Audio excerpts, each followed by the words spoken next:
The cold hit me before my eyes even opened. Not the cold of a winter morning back home, but the deep, hollow cold of a machine that had been keeping me asleep for longer than I could understand. My chest ached like someone had been sitting on it for a week. My fingers would not move. My name is Ethan Cole, and the last thing I remembered clearly was signing a form in a small gray office on a Tuesday afternoon. I had applied for a program called Basic Off-World Security Training. It sounded simple enough. 6 weeks, easy pay, a chance to see something other than the inside of a warehouse where I had spent the last 3 years loading crates. The recruiter, a tired woman named Laura Bishop, had barely looked up from her screen when she stamped my papers.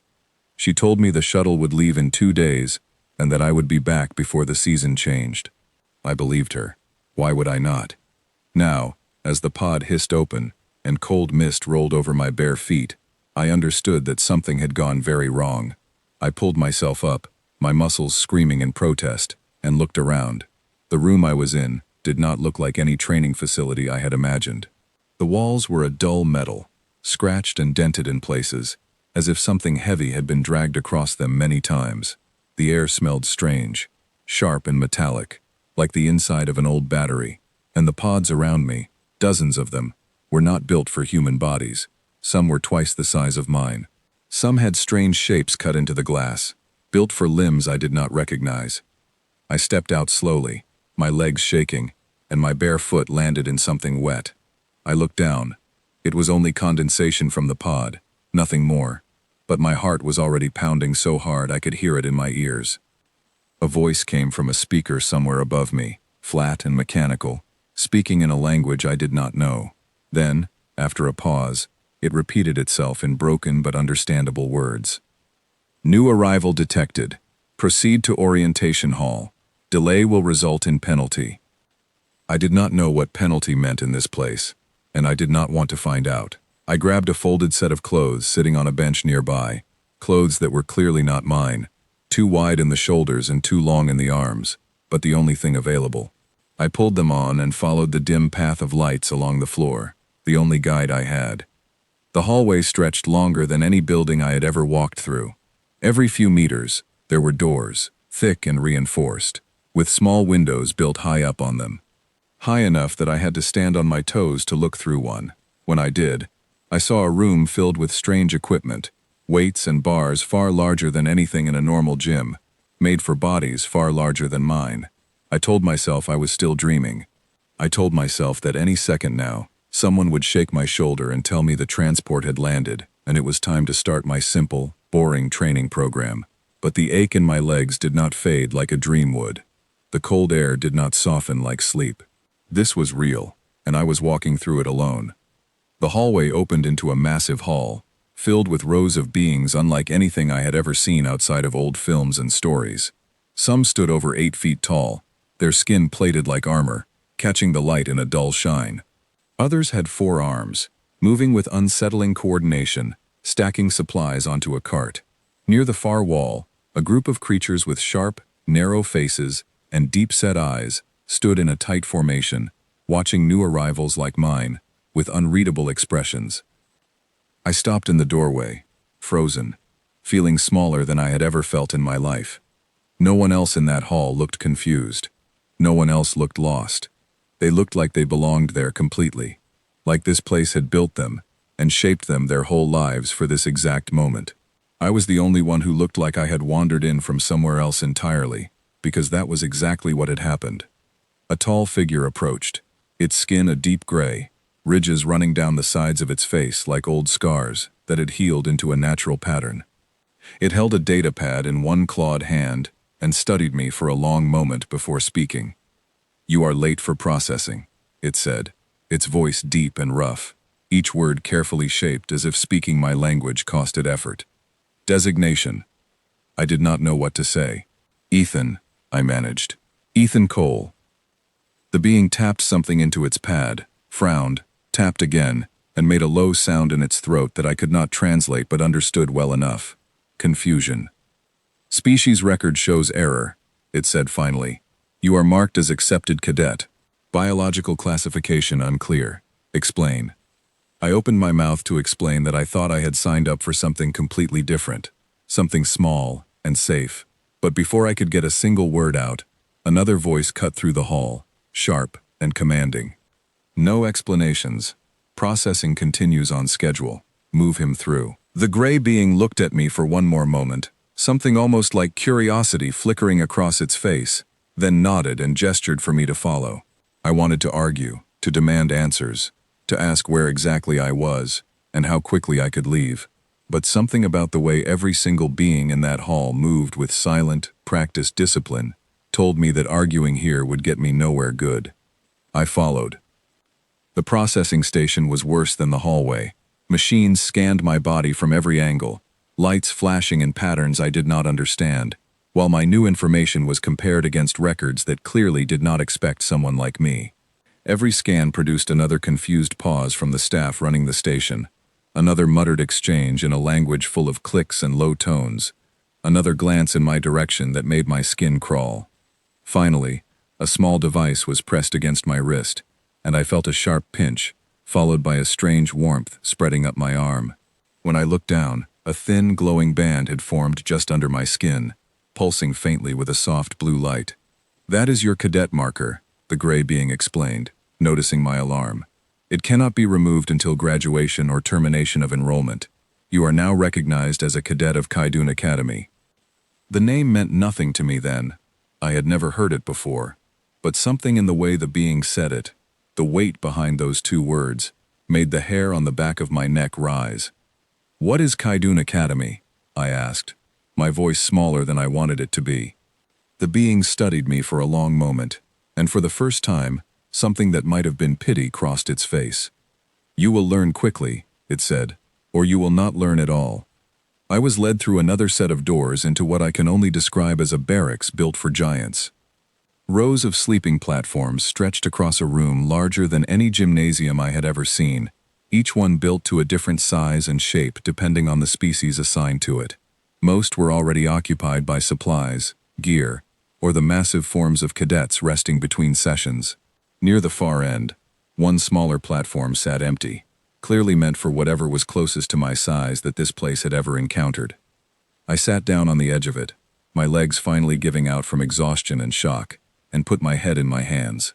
Around me, the low murmur of alien voices filled the room, occasional bursts of laughter that sounded nothing like laughter, footsteps heavier than any human's, and always, underneath it all, a low hum of machinery that never seemed to stop. A shadow fell over me. I looked up to see one of the sharp-faced creatures from the earlier hall standing close, studying me with narrow, calculating eyes. Up close, it was even more unsettling. Its skin had a faint sheen, almost scale-like, and its posture reminded me of something built to hunt, rather than to walk casually through a room. "You do not belong here," it said, its words clipped and precise. "Small ones do not survive long in this place." I did not know how to respond to that. I was too tired, too overwhelmed, to summon any kind of clever answer, so I said the only honest thing I had. I did not choose to be here.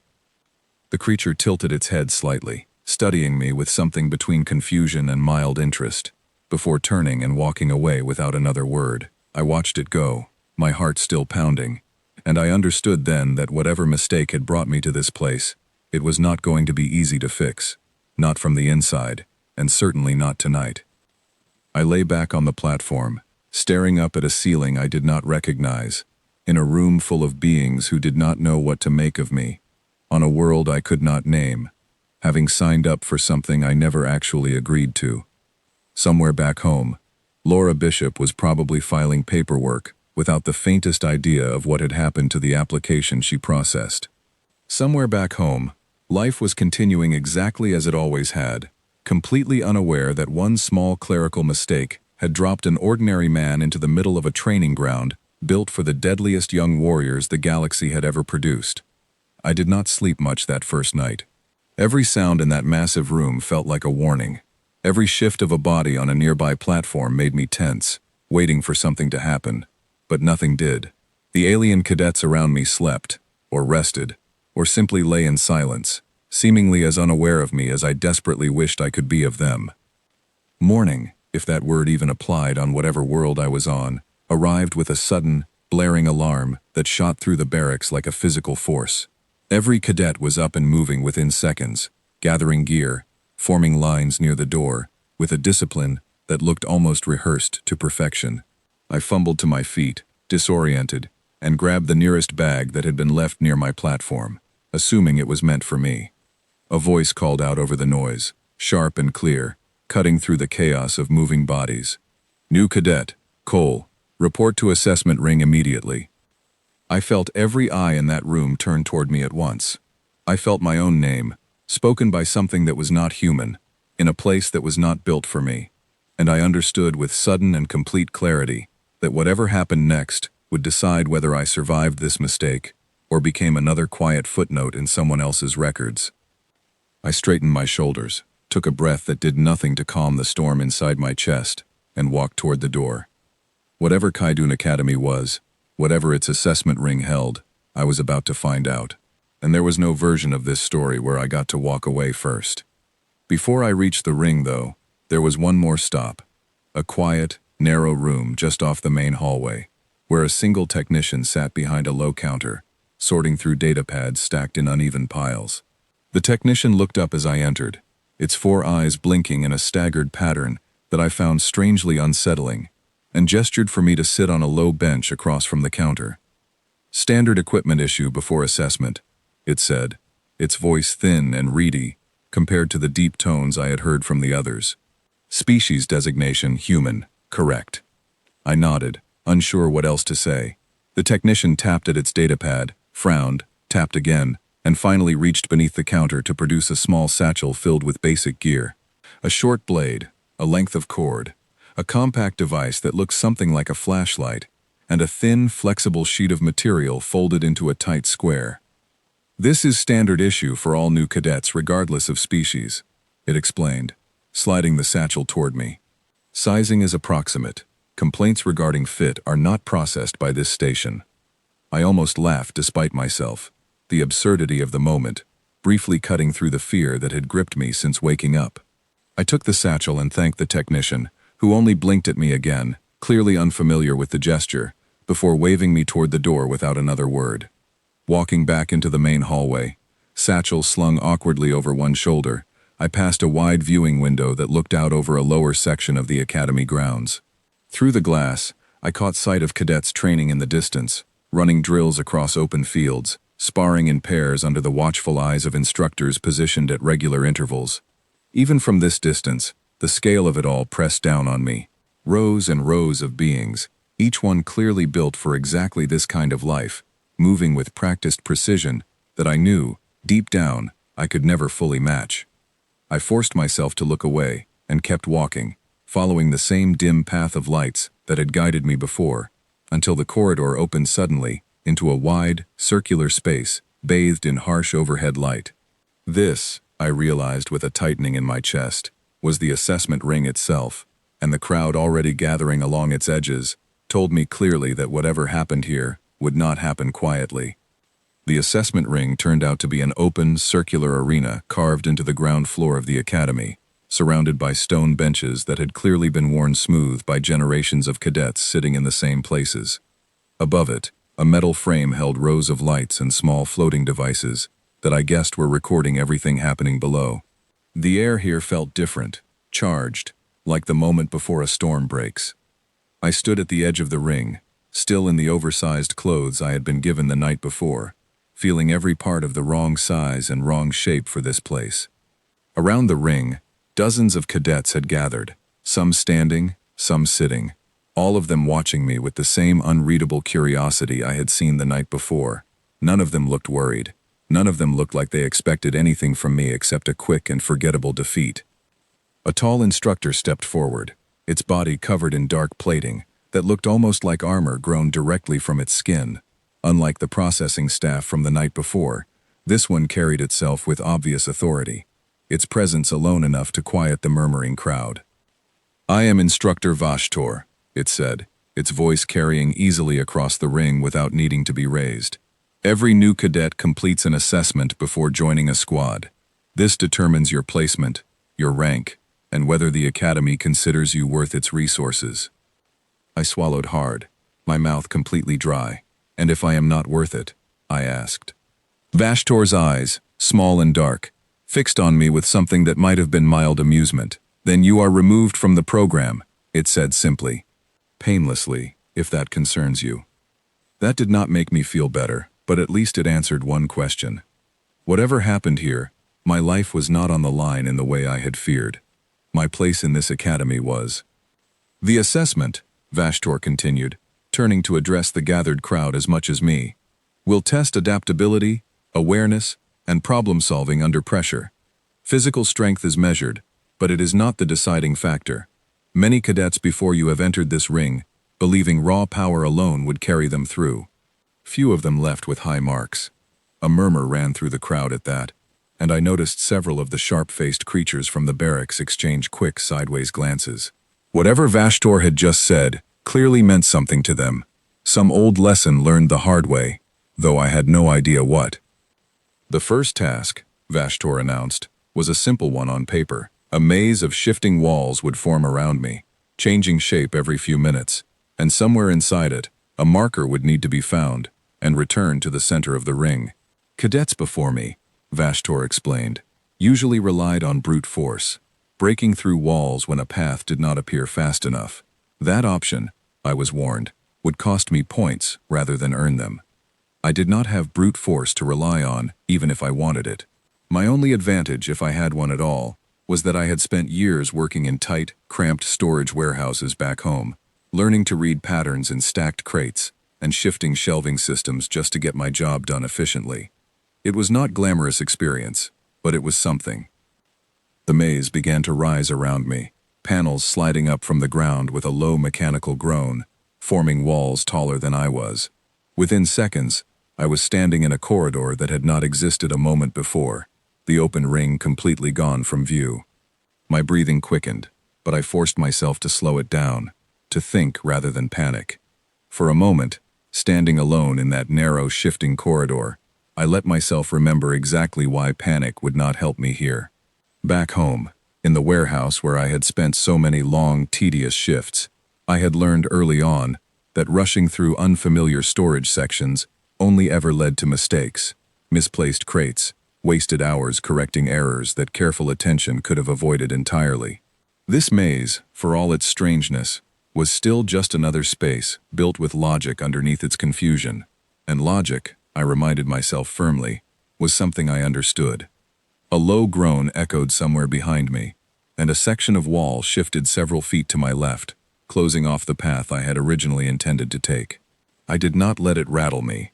Instead, I paused, studying the new configuration carefully, refusing to let the sudden change force me into a hurried, careless decision. I noticed something almost immediately that I doubted the massive, powerful cadets before me would have paid attention to. The walls, though solid-looking, had faint grooves along their base, patterns worn into the material from years of use. Some grooves were deeper than others, clearly marking paths that had been walked more often, worn down by countless cadets who had solved this same puzzle before me, using brute force to push through the same weak points over and over again. I followed the deepest grooves, trusting that repeated failure by others had at least mapped out something useful for me, even if unintentionally. Within a few turns, I found a section of wall with a groove worn almost completely smooth, a clear sign that this particular section had been struck, pushed, or forced open far more often than any other. I placed my hand against it and pushed gently rather than forcing it, testing rather than assuming, and felt it give slightly under my palm. The wall was not truly solid there. It was a false panel, worn down over generations to nearly nothing, held in place by little more than habit and design flaw. I pushed through it carefully, careful not to break it entirely and lose points for damage, and found myself in a narrow side passage that clearly was not part of the maze's intended path. There, resting on a small stone pedestal, sat the marker. I grabbed it and made my way back the way I came, moving quickly, but carefully, my mind racing with the realization that I had just solved a physical puzzle, not through strength, something I completely lacked here, but through patience and observation, something apparently very few of my fellow cadets bothered to use. When the walls lowered back into the ground and the ring reappeared around me, I saw something that told me more than any score could have. Every single cadet who had been watching was staring at me in stunned, uncomfortable silence. Vashtor's dark eyes studied me carefully, its expression unreadable, before it finally spoke. Time recorded. 3 minutes, 12 seconds, it announced. Fastest completion this cycle. A ripple of quiet disbelief spread through the crowd. I caught sight of the sharp-faced creature from the night before, standing near the front, its narrow eyes locked onto me with an intensity that made my skin crawl all over again, though this time for a different reason entirely. Vashtor moved on quickly to the next task, clearly unwilling to let the moment linger too long.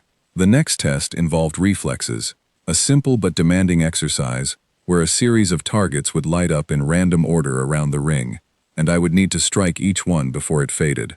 Every cadet before me, Vashtor explained, relied on raw speed and strength to strike the targets as hard and fast as possible. I did not have that option, so instead, I focused on rhythm rather than force, watching for patterns in how the targets appeared, rather than reacting purely on instinct. It was not perfect. I missed several targets entirely, my human reflexes clearly no match for the enhanced speed of some species watching me. But I completed the exercise cleanly, without wasted movement, without unnecessary strain, in a style Vashtor later described using a word that roughly translated to efficient.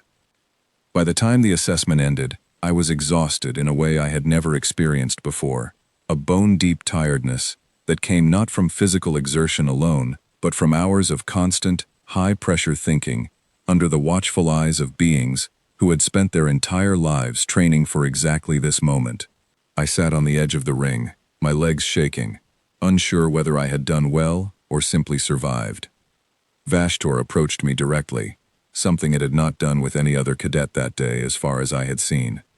It studied me for a long moment, its expression difficult to read, before finally speaking. "You are not what this academy expected," it said. "Your species is not represented in our records beyond old, incomplete reports. Your methods are unusual. Your results, however, are not easily dismissed." I did not know whether to feel relieved or more nervous than before. "What happens now?" I asked. "You are placed," Vashtor said simply. "Squad assignment will be announced by evening. Rest while you can, Cole. Rest will become rare from this point forward." I did not fully understand what that meant yet, but the weight in Vashtor's voice told me enough to take the warning seriously. Word of the assessment spread through the academy faster than I could have imagined. By the time I made it back to the barracks, cadets I had never spoken to were watching me with open curiosity, some with clear suspicion, others with something closer to quiet respect that I had not expected to earn so quickly.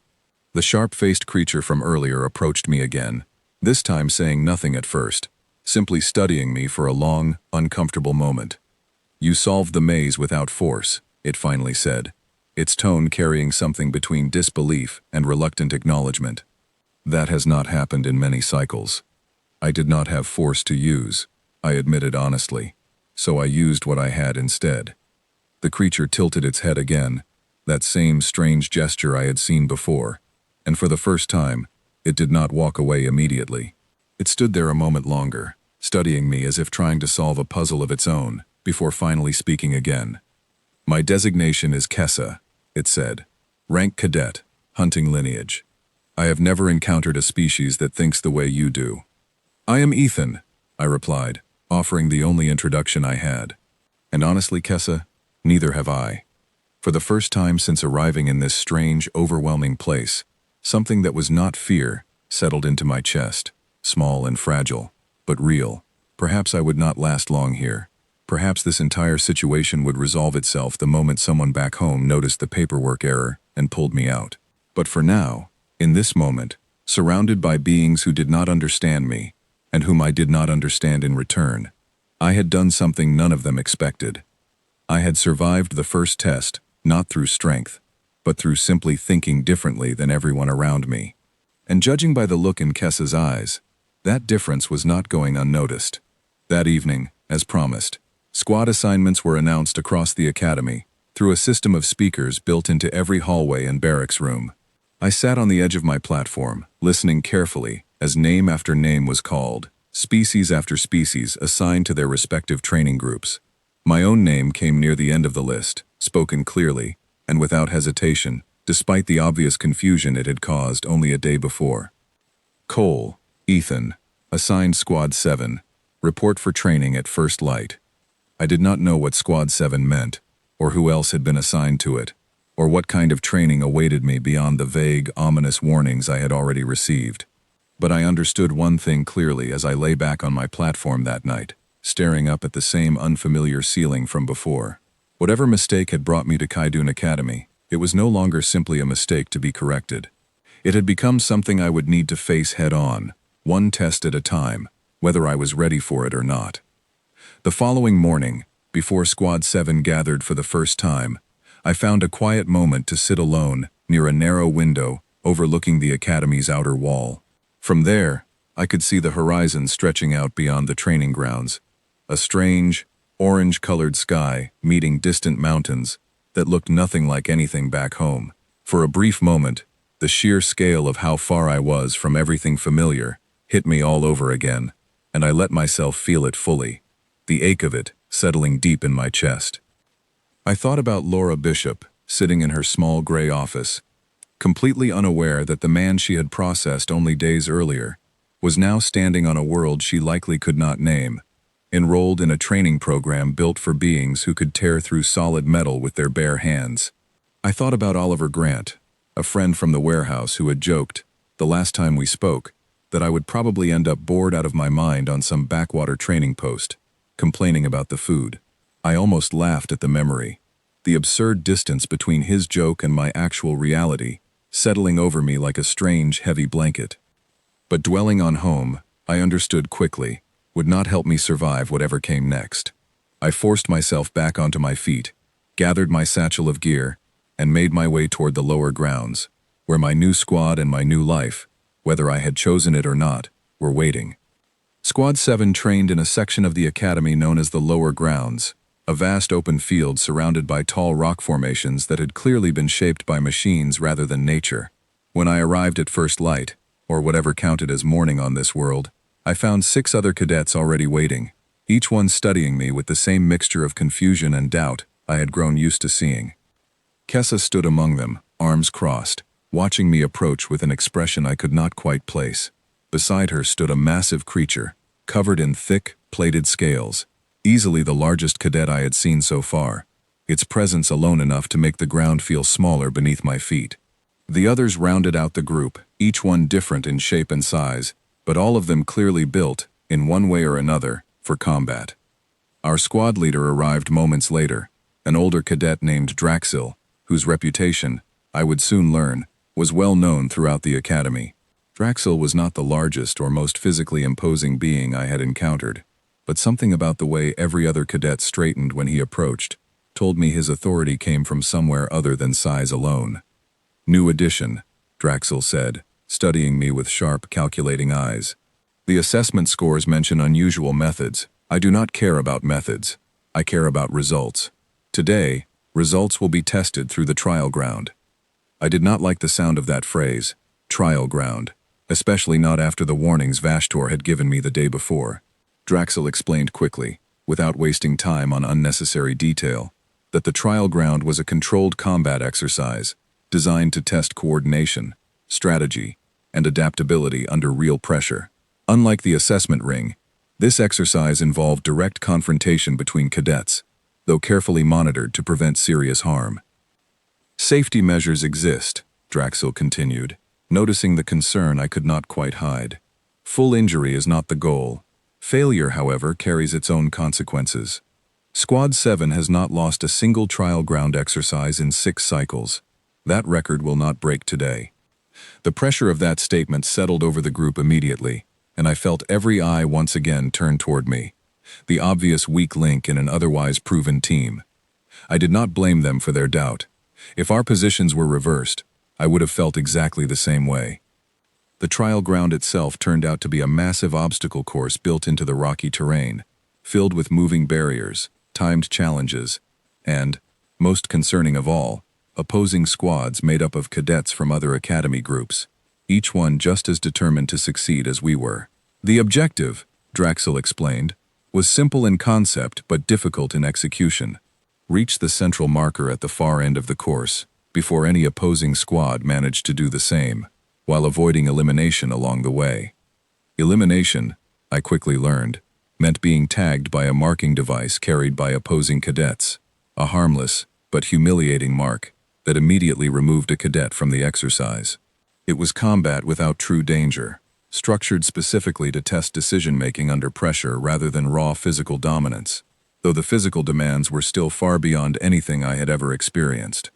As the trial began, our squad moved quickly across the open terrain, using speed and coordination clearly built from years of training together. I struggled to keep pace, my human body simply not built for the same explosive movement the others displayed so effortlessly. Within minutes, I found myself falling behind, exactly the outcome everyone had quietly expected from the moment I joined the squad. But falling behind, I realized quickly, gave me something the others did not have, a wider view of the entire course. From my position, slightly removed from the main group, I noticed patterns in how opposing squads moved, patterns clearly built from instinct and aggression, rather than careful planning. Most squads charged directly toward open paths, assuming speed and confrontation would carry them through obstacles the same way it always had in previous exercises. Very few of them paused to consider quieter, less obvious routes around the course. I called out to Draxel, my voice carrying awkwardly over the noise of the exercise, suggesting a route along the outer edge of the terrain that appeared completely unguarded, precisely because it looked far too slow and indirect for any squad to consider useful. Draxel hesitated only a moment before nodding sharply, trusting the instincts that had already proven useful once before. The squad shifted direction, moving along the quieter outer path, while opposing squads clashed loudly and directly in the center of the course, exactly as expected. Within minutes, we reached the central marker completely unopposed, the entire exercise ending almost before most other squads realized what had happened. Silence fell over the trial ground as officials confirmed our success. Draxel turned to look at me, his expression unreadable for a long moment, before something that might have been respect flickered across his face. "That path should not have worked," he said finally, and yet it did. "I did not have the strength to fight through the center," I explained honestly. "So I found a different way through instead." Draxel studied me a moment longer before nodding slowly. "Squad 7 remains undefeated," he said simply, before turning to address the rest of the group. "Adjust expectations. Cole contributes differently than assumed. Different is not weakness." That single statement, simple as it was, changed something in how the rest of the squad viewed me. Kessa, standing nearby, offered the smallest hint of an approving nod, the closest thing to praise I had received since arriving at the academy. Word of the squad's unusual victory spread quickly, as word of anything unusual always seemed to at Kaidun Academy. By evening, I noticed cadets from other squads watching me more closely, their earlier dismissive attitudes replaced by cautious curiosity. Some seemed genuinely intrigued by the strange, unfamiliar way I approached problems. Others, I could tell, viewed my growing reputation as a challenge waiting to be answered. One cadet in particular caught my attention that evening, a tall, sharp-eyed being named Corvin, who led one of the Academy's most respected combat squads. Corvin approached me directly as I returned to the barracks, his presence immediately commanding attention from everyone nearby. "I hear the small one thinks his way around challenges rather than facing them directly," Corvin said, his tone carrying obvious mockery beneath a thin layer of politeness. Interesting strategy, untested against real pressure. I did not know how to respond to that kind of open challenge, especially not from someone clearly far more experienced and respected than myself. But before I could find any words at all, Kessa stepped forward beside me, her posture sharp and confident. "Untested," she repeated, her tone carrying obvious disagreement. "Squad 7 remains undefeated this cycle. Cole's methods are part of that record now." Corvin studied us both for a long moment, something calculating behind his sharp eyes, before finally offering a slow, deliberate smile that did nothing to ease my growing unease. "We will see how those methods hold under greater pressure," he said, before turning and walking away without another word. I turned to Kessa, my nerves clearly showing despite my attempt to appear calm. "What did that mean?" I asked. Kessa's expression grew serious, more serious than I had seen from her before. Corvin's squad ranks among the strongest in the academy, she explained. He does not offer challenges lightly. Whatever comes next, Cole, prepare carefully. That night, lying on my platform once again, I found myself replaying the day's events over and over in my mind. I had survived 2 challenges now, not through strength, but through careful thinking and observation, qualities that clearly were not common among the powerful, instinct-driven beings surrounding me. But surviving through cleverness alone would only carry me so far in a place built entirely around physical dominance and combat superiority. I understood, lying there in the dim light of the barracks, that whatever came next would test more than simple problem-solving. It would test whether careful thinking alone could truly stand against overwhelming physical power, a question I did not yet have an answer to, but one I suspected I would need to answer very soon. Sleep came slowly that night, filled with uneasy thoughts of Corvin's calculating smile and the quiet warning in Kessa's voice. Whatever greater pressure awaited me, I understood clearly that Kaidun Academy had no intention of allowing me a gentle introduction into its world. Every test so far had only been the beginning, and something told me the challenges ahead would only grow more demanding from this point forward. Over the following 2 days, I threw myself into whatever preparation I could manage.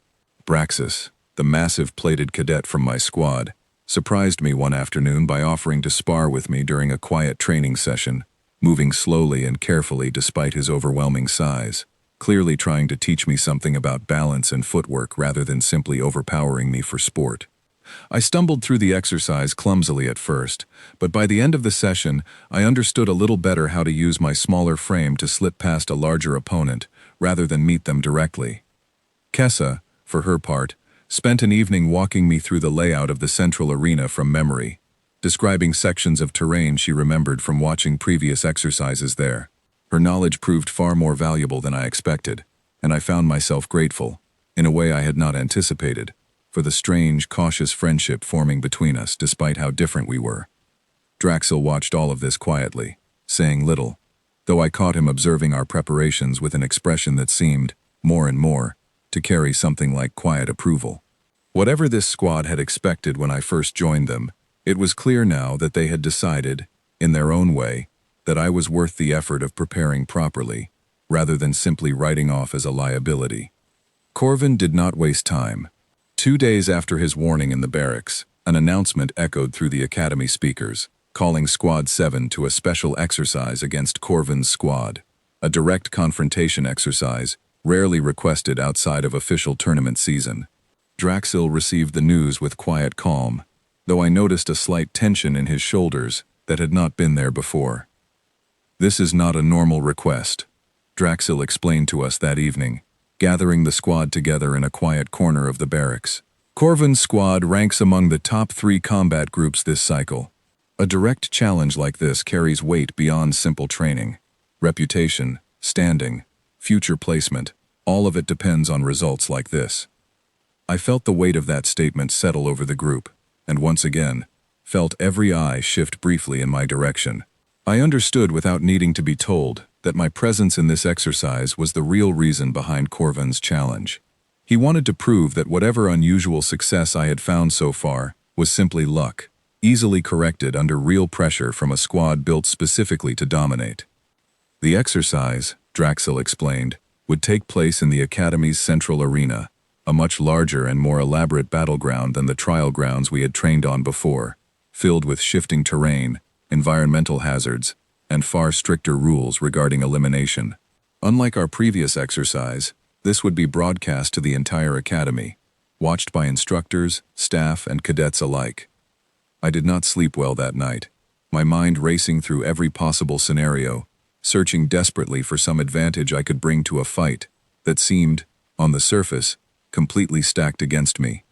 My human body simply could not match the raw strength or speed of the beings I would be facing. If this exercise came down to direct physical confrontation, I understood clearly that I would fail, and worse, that my failure would drag the rest of my squad down with me. But as I lay there, staring at the ceiling, an idea began to form, quiet and uncertain at first, built from memories of countless strategy games I had played back home during long, boring nights between warehouse shifts. Corvin's squad, from everything I had observed, relied heavily on direct confrontation, using overwhelming strength and speed to force opponents into straightforward, predictable battles they were built to win.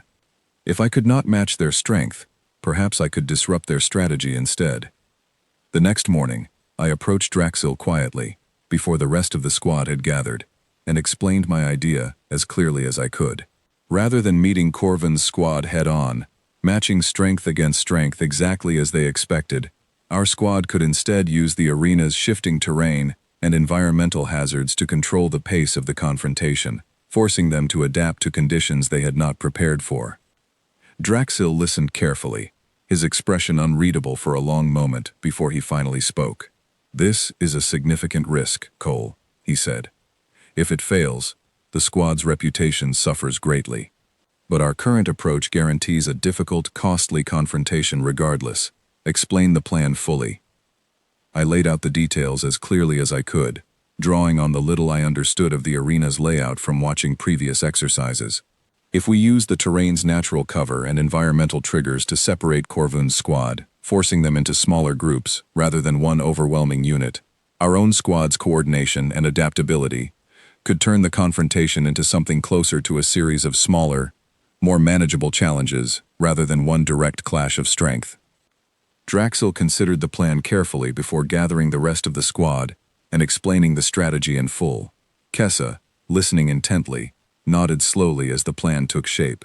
The massive, plated cadet beside her, whose name I had learned was Braxis, grunted in what I hoped was approval rather than doubt.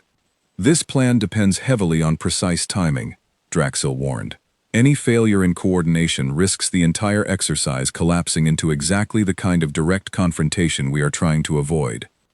The squad agreed, understanding the risk but recognizing, as I did, that our current approach offered little real chance of success against a squad as physically dominant as Corvin's. The day of the exercise arrived quickly, the central arena filled with more cadets and instructors than I had seen gathered in one place since my arrival. Vashtor stood among the observing instructors, its dark eyes studying the arena with careful attention. Corvin's squad stood on the opposite side of the arena, confident and relaxed, clearly expecting an easy, straightforward victory. The exercise began with a loud signal, and immediately, Corvin's squad advanced directly toward the center of the arena, exactly as expected, moving with the same overwhelming confidence I had seen from Corvin himself during our earlier confrontation.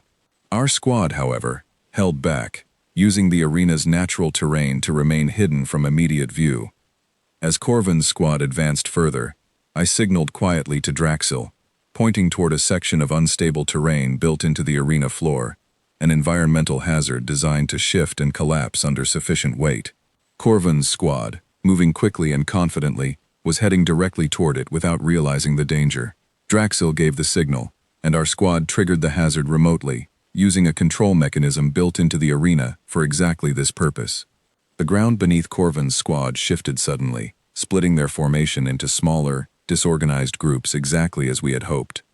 What followed was not a single overwhelming confrontation, but a series of smaller, more manageable challenges, each one carefully directed by Draxil's quick decisions and the squad's practiced coordination. Kessa moved with impressive speed, isolating and eliminating cadets separated from the main group before they could regroup.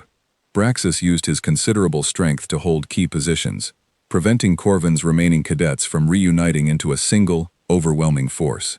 I contributed where I could, using my own understanding of the arena's layout to guide the squad's movements, avoiding unnecessary confrontations while directing my teammates toward opportunities the disorganized opposing squad could not easily defend against.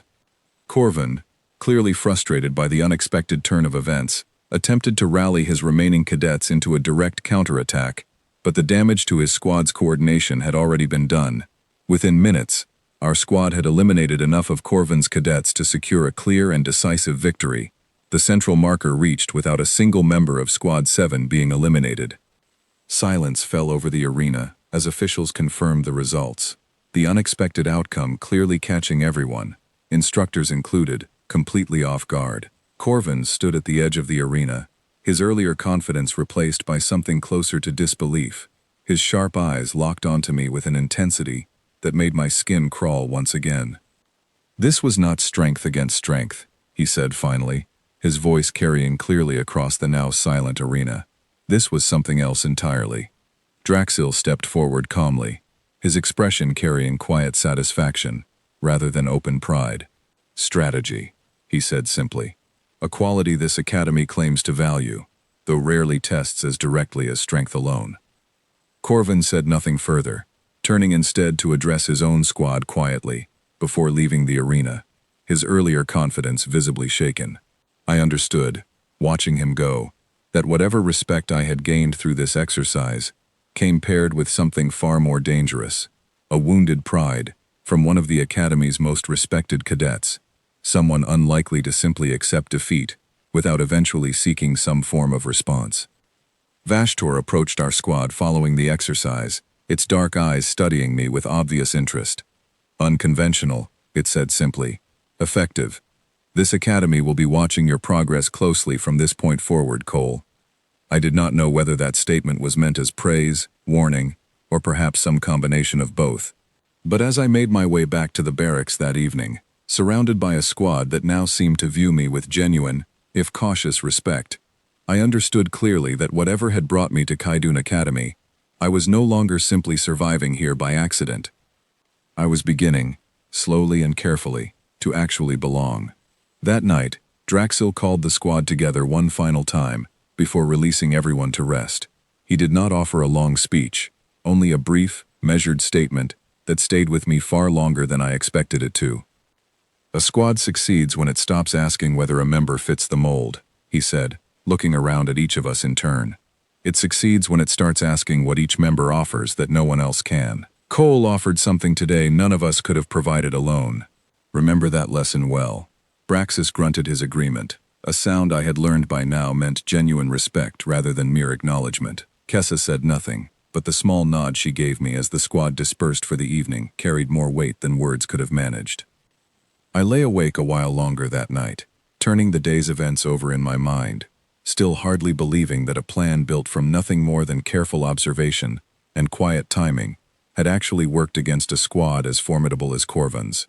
Somewhere out there, I knew, word of this victory was already spreading through the Academy's constant restless rumor network, and I understood, with a mixture of pride and unease, that whatever came next would be shaped directly by what had happened in that arena today.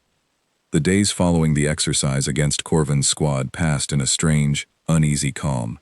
My reputation within the Academy had shifted noticeably, cadets who once ignored me now studying me with quiet curiosity whenever I passed. But calm, I was quickly learning, rarely lasted long at Kaidun Academy, and Corvin's wounded pride had not simply disappeared along with his squad's defeat. I noticed it first in small ways. Groups of cadets from different squads, cadets who had no obvious reason to interact with me, began appearing near my usual paths through the Academy grounds, watching silently as I passed. Kessa noticed it too, her sharp eyes tracking these encounters carefully, her expression growing more serious with each passing day. "Something is forming," she told me one evening, as we sat together near the edge of the training grounds. "Corvin's defeat damaged more than his own reputation. Several squads view your success as a challenge to the natural order they believe in, strength above all else. Your victory suggests otherwise." I did not fully understand what she meant until the following day, when an announcement echoed through the Academy speakers unlike any I had heard before. Rather than a standard squad exercise, this announcement called for a special evaluation exercise, a combined effort involving cadets from multiple top squads, specifically designed, the announcement explained, to test adaptability against overwhelming numerical disadvantage. I understood immediately, my stomach sinking with dread, that this exercise had been arranged specifically because of me. Draxil confirmed my fears later that day, gathering Squad 7 together, with an expression more serious than I had seen from him before. "This exercise targets you directly, Cole," he said plainly. "Multiple squads have requested your inclusion specifically. This is not coincidence. This is response." "The exercise," Draxil explained, "would place me alone against a coordinated group of cadets drawn from several of the Academy's top squads, each one selected specifically for skills that complemented one another perfectly. Unlike previous exercises, no team would stand beside me this time. Whatever happened in that arena, I would face it entirely alone." I felt fear settle deep in my chest, colder and heavier than anything I had experienced since arriving at the academy. Kessa, sensing my growing panic, placed a firm hand on my shoulder, her expression unusually gentle. "You survived challenges no one expected you to survive," she said. "Not through strength, through thinking differently. This exercise will test that difference more than anything before it. Trust what has carried you this far." Her words did little to calm the storm of anxiety building inside me, but they gave me something to hold on to as the days leading up to the exercise passed far too quickly. I spent every spare moment studying the Academy's training records, searching for any information about the specific cadets selected to face me, searching desperately for some pattern, some weakness I could use to my advantage. The cadets chosen against me, I learned, represented a careful selection of complementary skills. A swift, agile hunter named Zarek, known for isolating targets quickly. A massive, heavily armored cadet named Trovak, built specifically to overwhelm through sheer physical force. And finally, quietly, unmistakably, Corvin himself, clearly determined to correct the embarrassment of his earlier defeat personally. The day of the exercise arrived with an atmosphere unlike anything I had felt before at the academy. The central arena was filled beyond capacity. Cadets and instructors gathered from every corner of Kaidun Academy, drawn by the unusual nature of the exercise and, I suspected, by simple curiosity, to witness whether the small, strange human cadet could possibly survive against such overwhelming odds. I stood alone at the edge of the arena, the weight of countless watching eyes pressing down on me from every direction. Across the open ground, Zarek, Trovak, and Corvin stood together, confident and calm, clearly certain of the outcome awaiting them. The exercise began with the same sharp signal as before, and immediately, Zarek moved with startling speed, attempting to close the distance between us before I could react. I had expected this, having studied Zarek's previous exercises carefully, and rather than retreating directly, I moved sideways, using the arena's scattered terrain features to break his direct line of approach. Zarek adjusted quickly, his speed allowing him to correct his path almost instantly, but the brief delay gave me just enough time to reach a section of terrain I had studied carefully beforehand, an area with narrow, uneven footing that would slow Zarek's speed advantage significantly while barely affecting my own more cautious movement. The plan worked exactly as I hoped. Zarek, forced to slow his approach across the uneven ground, gave me the opportunity to circle behind a large rock formation, breaking his direct pursuit entirely for several crucial seconds. Those seconds, I knew, would not last long, but they gave me room to think, to plan my next move rather than simply reacting in panic. Trovak, meanwhile, advanced steadily from the opposite direction, his massive form moving with unstoppable, deliberate force rather than speed. I understood immediately that confronting him directly, even briefly, would end the exercise for me instantly. Instead, I focused on avoiding his path entirely, using the arena's terrain to keep obstacles between us at all times. Corvin, watching from a distance, made no move to engage directly, clearly content to let Zarek and Trovak wear down my options before stepping in himself to deliver the final, decisive confrontation. I understood his strategy immediately, and understanding it gave me exactly the opening I needed. If Corvin intended to wait, then I needed to force him into acting before he was ready. I moved deliberately toward a section of the arena where Zarek and Trovak's paths would naturally converge, using myself as bait to draw both cadets toward the same narrow passage between two large rock formations. It was an enormous risk, one that could easily end the exercise for me if my timing failed even slightly. But as Zarek and Trovak both moved to intercept me from opposite directions, their paths crossing exactly where I had hoped, I ducked suddenly into a narrow gap between the rocks, too small for either of their larger, faster forms to follow directly. Zarek and Trovak, moving too quickly to adjust in time, collided with each other at the narrow passage, their combined momentum sending both cadets stumbling awkwardly, momentarily disoriented. I did not waste the opportunity. Moving quickly while they recovered, I circled around the rock formation and made a direct run toward the arena's central marker, the true objective of the exercise that everyone, myself included, had almost forgotten in the tension of direct confrontation. Corvin, realizing my intention far too late, moved to intercept me, his speed and strength far greater than mine in any direct confrontation. but the distance between us, thanks to the confusion I had created, proved just enough.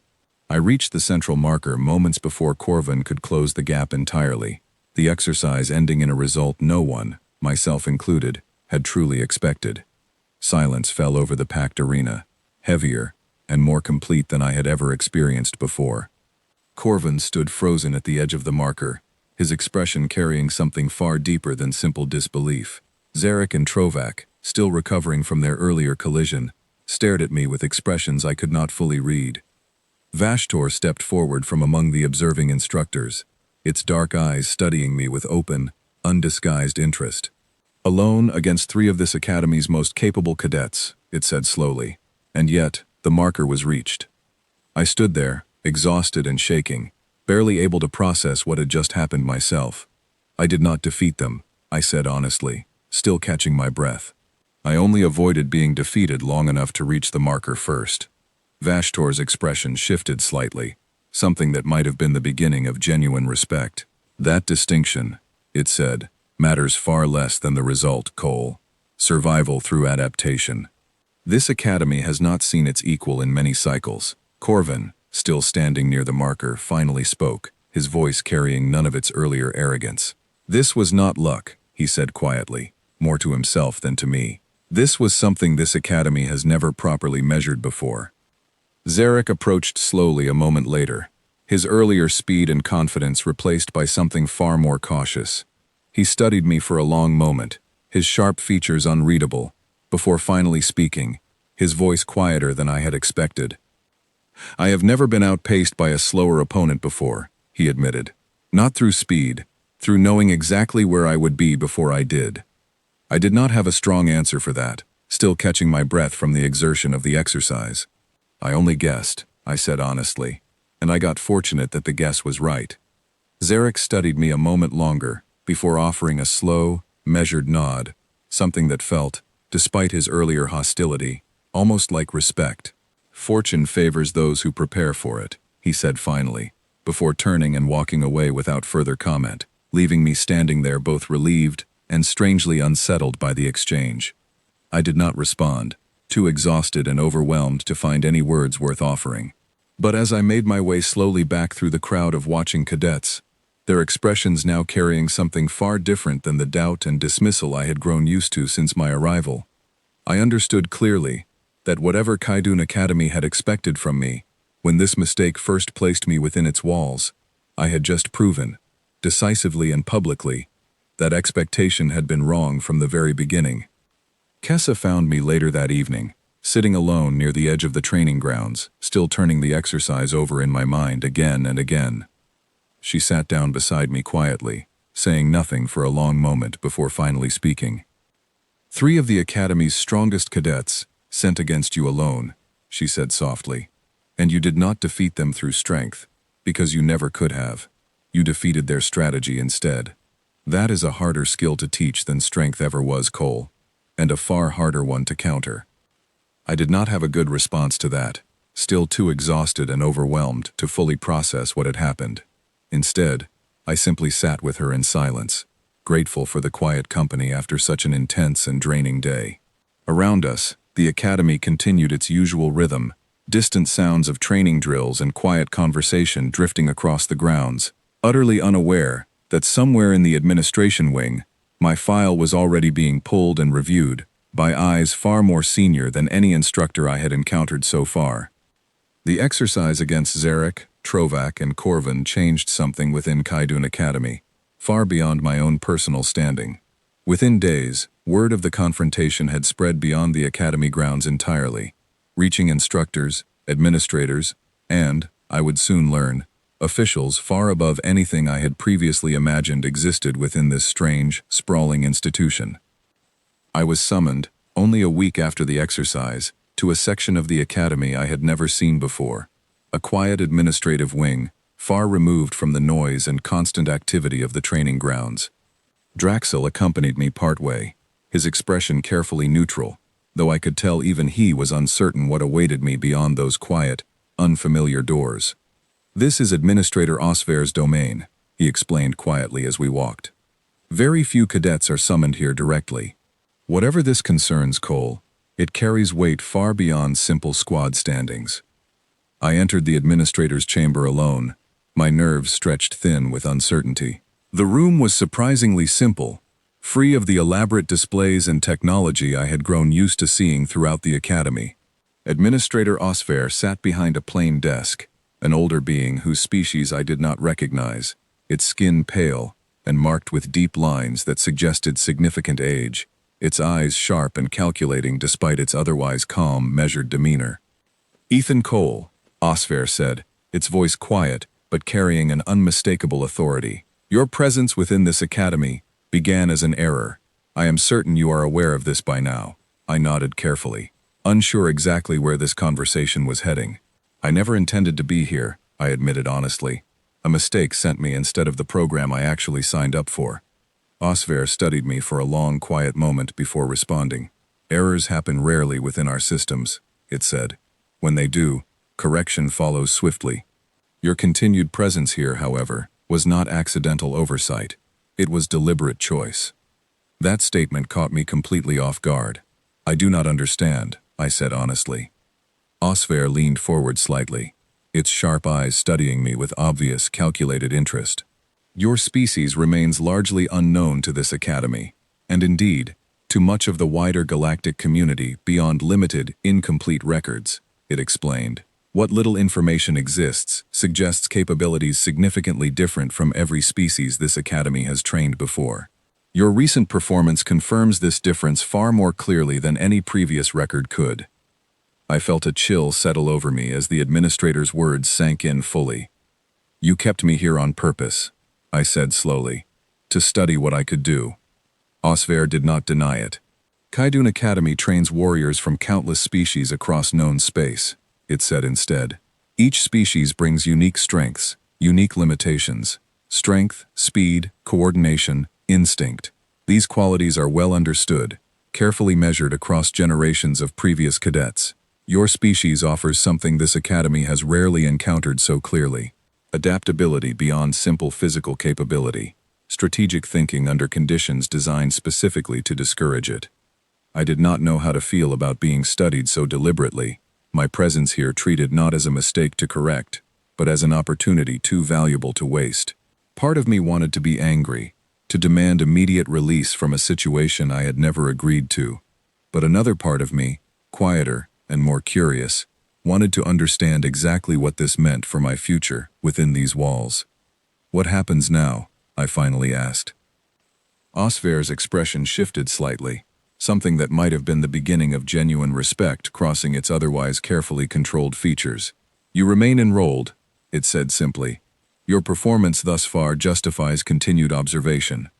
However, given recent events, simple squad exercises no longer provide adequate measurement of your capabilities."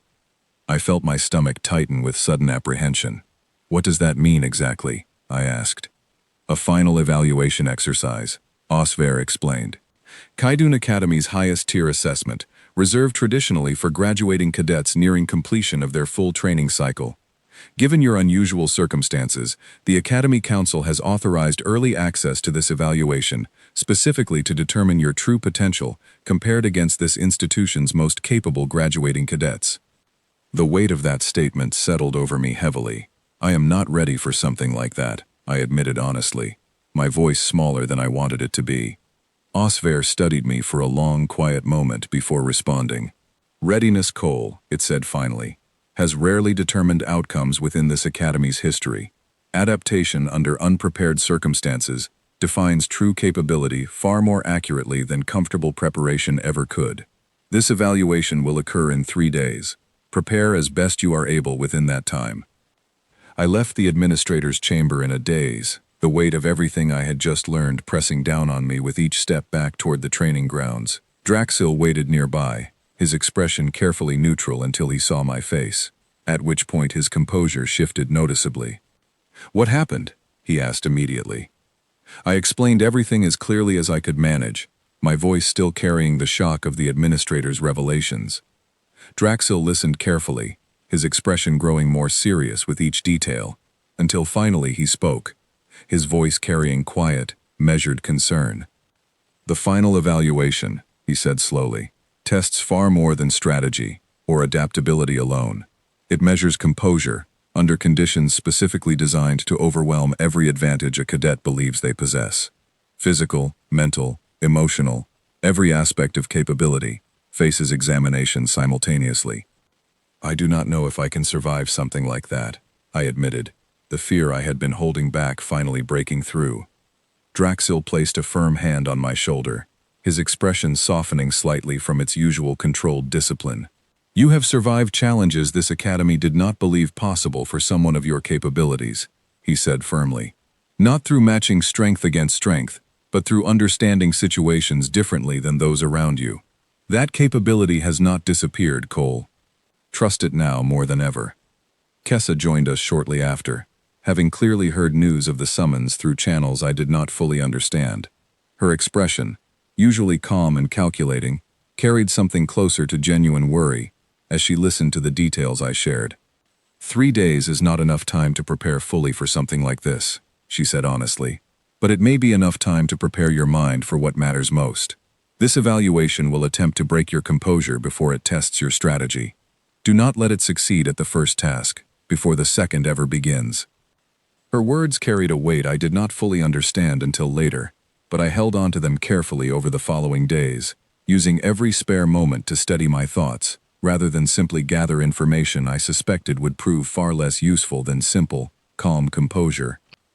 The 3 days passed both impossibly slowly and terrifyingly quickly, each moment carrying the growing weight of an evaluation I still did not fully understand, but one I now recognized as far more significant than any challenge I had faced since arriving at Kaidun Academy. Whatever this final evaluation held, I understood clearly that it would determine far more than simple squad standing or academy reputation.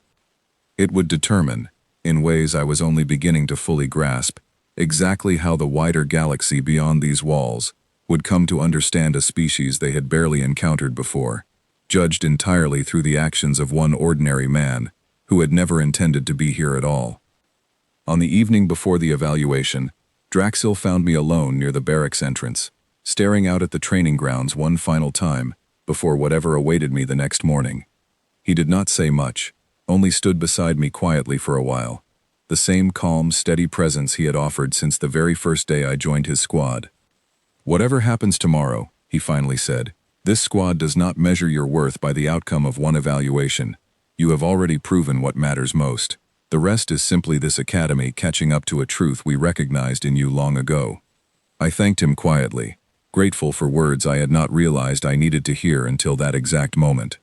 Kessa joined us shortly after, offering little in the way of speeches, only a firm, steady nod that carried more reassurance than any lengthy encouragement could have managed.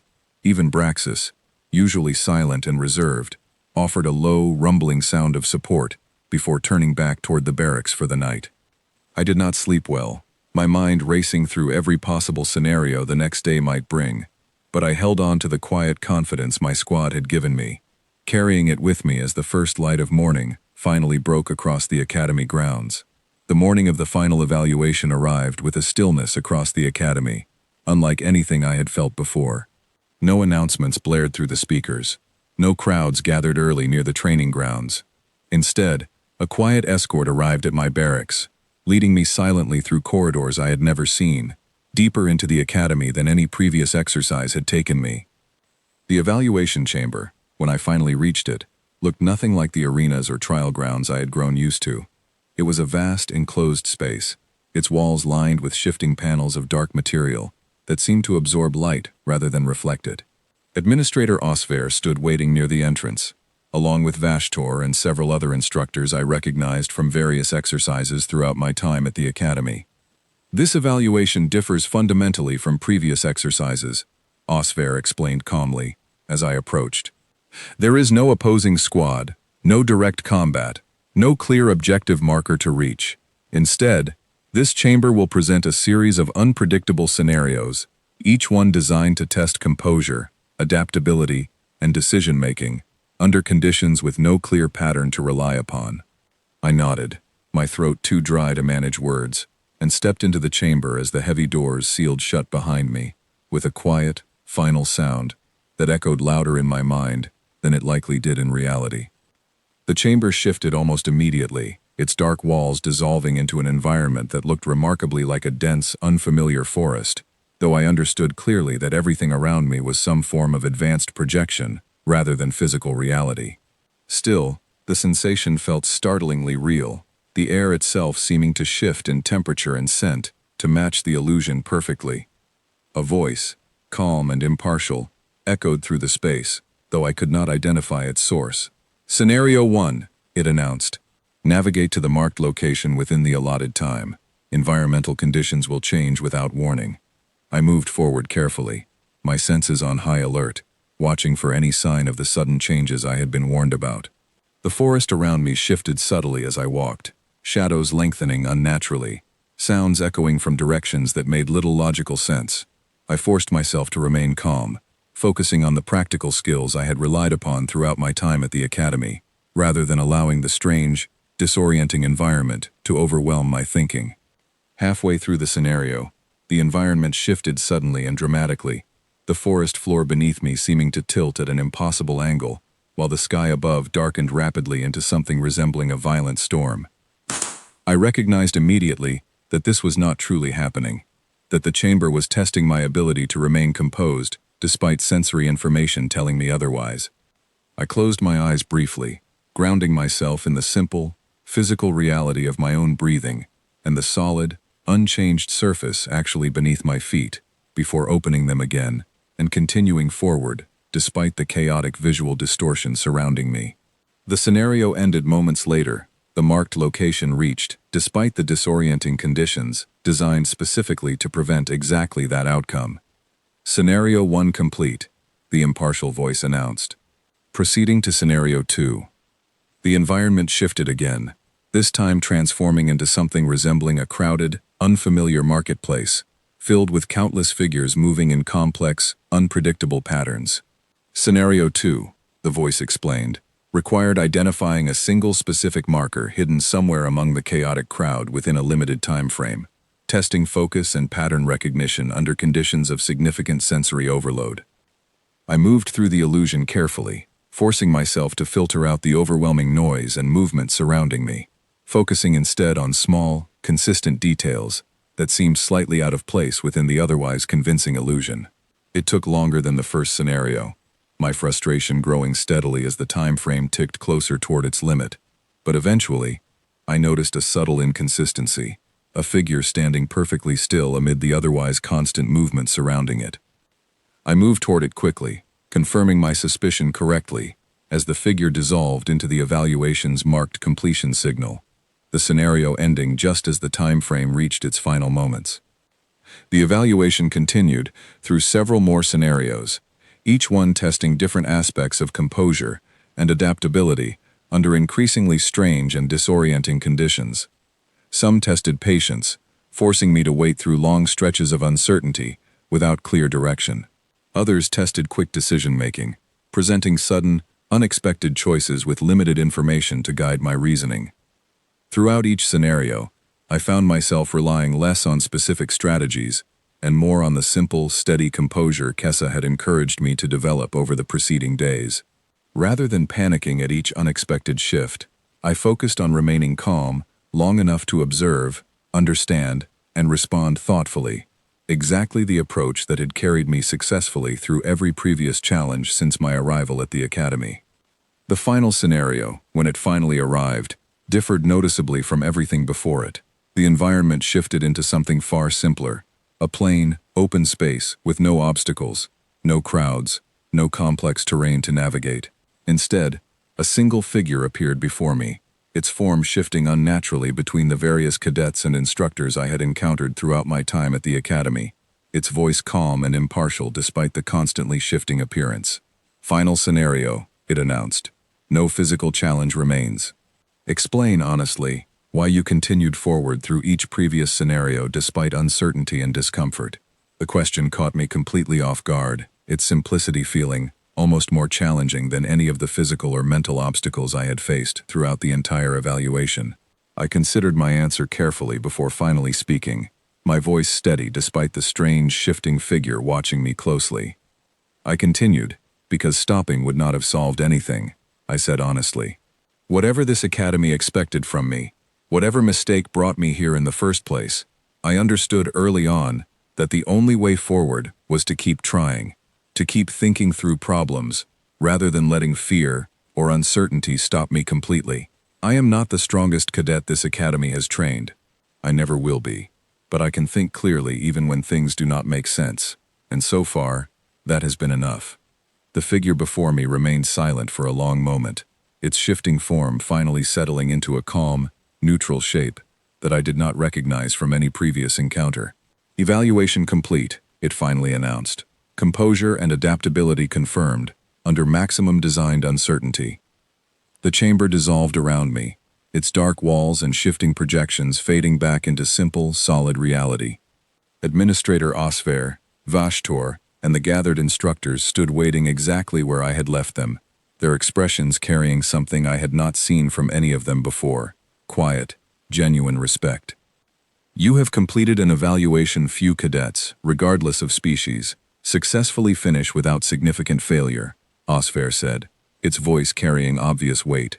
Your species' capabilities, previously unknown to this academy in any meaningful detail, are no longer a question left unanswered. I stood there, exhausted but steady, understanding fully for the first time exactly how far I had come since waking up confused and terrified in that cold, unfamiliar transport pod. What happens now? I asked, my voice carrying quiet confidence rather than the fear that had once accompanied every question I asked within these walls. Osfer's expression shifted into something that might have been the beginning of a genuine, if unfamiliar, smile. Your graduation from this academy's foundational training is confirmed, it said. However, results such as yours rarely remain contained within these walls alone. Reports of your evaluation will reach far beyond this academy, Cole, into circles far more influential than simple training records. I did not fully understand the weight of that statement then, standing exhausted in that quiet chamber, surrounded by beings who had once doubted my presence entirely. But as I later learned, walking back through the academy grounds toward a barracks, now filled with cadets who greeted me not with confusion or doubt, but with quiet, genuine respect, the story of what happened within that evaluation chamber had already begun spreading far beyond Kaidun Academy itself. Whispers moved quickly through allied systems that had long relied on strength and instinct to measure worth and capability. Whispers describing an ordinary man from an unknown, unassuming species who had faced overwhelming odds again and again, not through raw power, but through simple, steady determination and clear, adaptable thinking. Word spread that this academy, built specifically to train the galaxy's most formidable young warriors, had encountered something it had never properly measured before, and had been forced to acknowledge, clearly and completely, that strength alone no longer defined what made a warrior truly dangerous. I did not set out to prove anything when I first woke up in that cold, unfamiliar transport pod, confused and terrified in a place I never intended to be. I simply tried to survive, one challenge at a time, using the only tools I actually had. But somewhere along the way, without ever truly meaning to, I became something this academy, and perhaps the wider galaxy beyond it, had not expected to encounter so directly. A quiet warning, carried through simple, unassuming actions, rather than overwhelming displays of strength, that humanity, however small and strange we might appear at first glance, was never a species meant to be underestimated so easily. And as I settled finally into my place within Kaidun Academy, no longer an accident to be corrected, but a genuine, recognized cadet in my own right, I understood clearly that this was only the very beginning of a much larger story still waiting to unfold.